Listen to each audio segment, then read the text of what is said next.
কথা হচ্ছে আমি বেশি কিছু লেখাপড়া জানি না, আমার ভিতরে বেশি কিছু জ্ঞান নেই। যদি ভুল ত্রুটি হয় মার্জনা করবেন। আর ওইখানে উপস্থিত আমার হরিভক্ত এবং সাধু গোসাই দলপতি যারাই আছে তাদের চরণে কোটি কোটি প্রণাম। কথা কি দাদা বলল, এই যে রাজ্য কমিটি বা এই কমিটি নিয়ে একটা দ্বন্দ্ব, যে রাজ্য কমিটি থাকলে কি এই কমিটি করা যাবে, একটা প্রশ্ন আসছিল না। রাজ্য কমিটি থাকলে এই কমিটি করা যাবে কি না প্রশ্ন আসছিল। কিন্তু আমার কথা হচ্ছে এই যে আমাদের গ্রামে এই মহারাষ্ট্র তালুকায়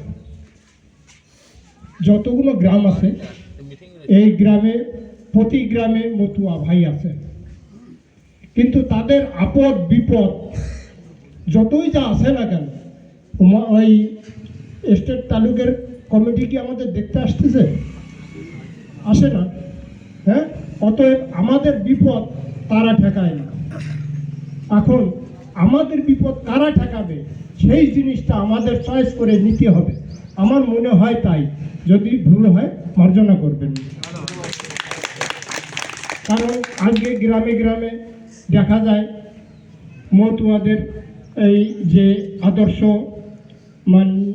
কর্ম নিয়ে যে বিবাহ আদি শ্রাদ্ধ আদি বহু রকমের কেউ কেউ করে, ঠিক আছে, তাদের ভিতরে অনেক বাধা সৃষ্টি হয়, অনেক রকমের বিপদ তাদের আসে, কেউ করতে চেয়ে করতে পারে না, কর্ম করতে চায়, তাদের অন্তর আছে ঠাকুরের মতে আমরা কর্ম করব, কিন্তু করতে পারে না, দাবি থাকে নারায়ণদা আগে পূর্বেই বলিয়েছি।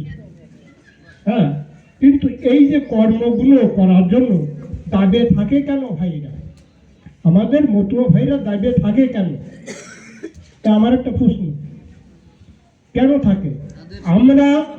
আমরা তাদের সাহায্য করতে পারি না।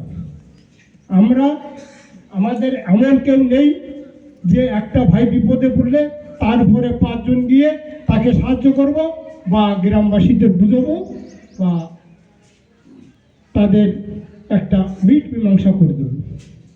হ্যাঁ, কিন্তু যখন আমাদের সেই রাজ্য কমিটি আসে না আমাদের দুঃখে, আমাদের অন্তরের ব্যথা জানার জন্য, তো আমরা সেইখানে এই কমিটি কেন করতে পারবো না? আমার তো মনে হয় খুব ভালোভাবে করা যাবে। আর এই আপদ বিপদ থেকে এই কমিটির তরফের থেকে যেখানে যায়, যে ভাই বিপদে পড়ুক, এই কমিটির পৌঁছানো আমার মনে হয় খুব ভালো হবে।